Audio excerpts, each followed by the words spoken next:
திருப்பூர் மாவட்டம் தாராபுரத்தை அடுத்த மூலனூரில் உயர்மின் கோபுரம் அமைக்கும் திட்டத்தால் பாதிக்கப்பட்ட விவசாயிகளின் ஆலோசனைக் கூட்டம் நடைபெற்றது.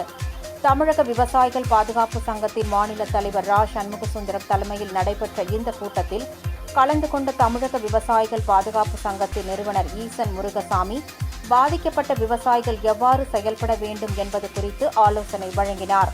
மேலும் இந்த திட்டம் லாபம் சம்பாதிக்கத்தான் செயல்படுத்தப்படுகிறது எனவும் இத்திட்டத்தை கேபிள் வழியாக அமைக்க சட்ட ரீதியாக களத்தில் இறங்கி போராட வேண்டும் என்று வலியுறுத்தினார்.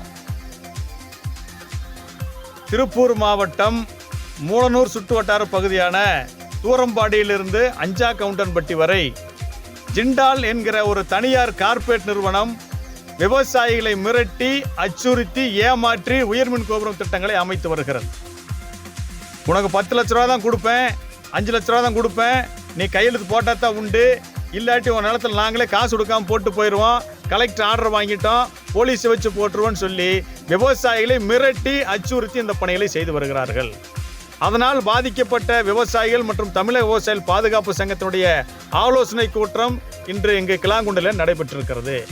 பாதிக்கப்பட்ட விவசாயிகள் அனைவரும் இணைந்து அந்த திட்டத்தை ரத்து செய்யும் வரை போராடுவது எனவும், ஏற்கனவே அவர்களால் ஏமாற்றப்பட்ட, பாதிக்கப்பட்ட, அச்சுறுத்தலுக்கு ஆளான விவசாயிகளுக்கு தொடர்ச்சியாக சட்ட பாதுகாப்பை சங்கத்தின் சார்பில் வழங்குவது எனவும், அந்த திட்டத்தை ரத்து செய்ய சொல்லி உயர்நீதிமன்றத்தில் வழக்குகளை தொடுப்பது எனவும், இந்த திட்டத்தை இதுபோன்ற உயர்மின் கோபுரம் திட்டங்களை எல்லாம் சாலையோரமாக கேபிள் மூலமாக அமைக்கும் வரை சங்கத்தினுடைய போராட்டம் தொடரும் என்பதையும் இந்த கூட்டத்தின் வாயிலாக நாங்கள் தெரிவித்துக் கொள்கிறோம்.